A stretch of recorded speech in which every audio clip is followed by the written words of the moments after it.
Why exercise doesn't help you lose weight. This is the topic for today, my friend, on day 27 of 77 of Cycling to Work Challenge. I'm Dr. Gili. I'm an internist. I'm a primary care physician and nutritionist. And if you stick with me to the end of this video, I will share with you a new and surprising finding that about why exercise sometimes doesn't help you lose weight.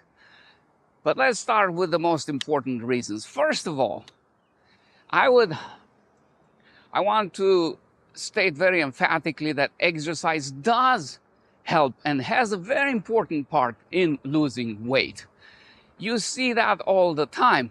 And in fact, you can watch videos I posted earlier where I describe the reality in which most people don't exercise as the root cause of the obesity epidemic in the US and the Western world.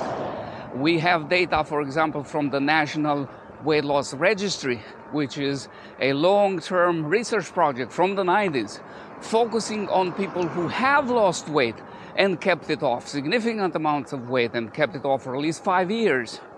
And those folks, invariably, those who are successful again, exercise at least 1 hour most days of the week at a moderate intensity level, whether it's walking, whether it's running, or something similar. And this, in fact, is very important to remember. It takes quite a bit of exercise at moderate intensity levels. So it's not enough to go in the park for a walk leisurely and expect to drop a couple of pounds at the end of that. It doesn't work that way. You need a long-term commitment, you need to stick with it, and you need at least an hour for 5 times a week for that to happen. Is that going to be a guarantee for weight loss on everybody?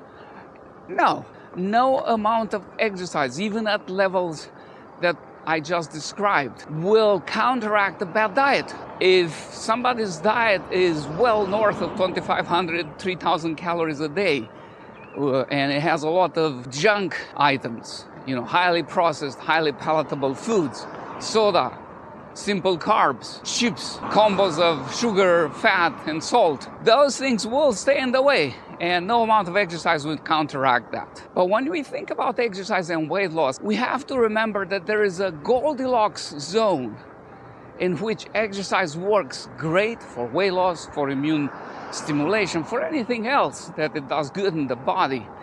And below and above that level, things don't fare so well. Just a few months ago, researchers published a study in mice that provides very useful insights into an observation that has been made in the human population before, and that is at very intense or vigorous levels of exercise, you sometimes see a paradoxical effect where instead of losing weight, you have people gaining weight.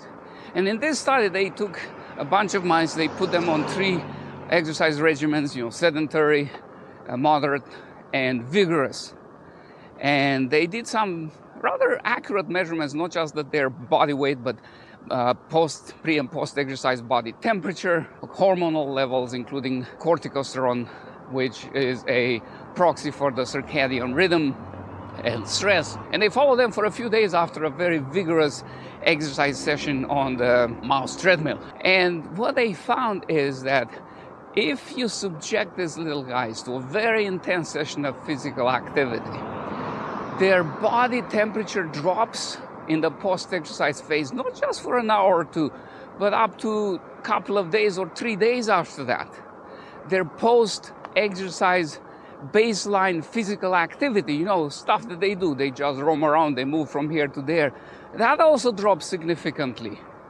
And their body weight went up in the day after they exercise vigorously. And when it comes to their hormones, the corticosterone hormone went up. So the conclusion that you can draw from that study is that very intense bouts of exercise, especially at levels where people are not accustomed to, trigger a dysregulation of circadian rhythm through the corticosterone hormones. They trigger increased inflammation, and this is known in competitive athletes who oftentimes see a little bit of weight gain after a race, even though their food intake doesn't change much. Just like in the case of the study with mice, the food intake didn't change at all in the post-exercise phase. And like I said before, this reflects a finding in humans where with very intense physical activity, especially in people who are not accustomed to those levels of exercise, you see a reduction in post-exercise activity.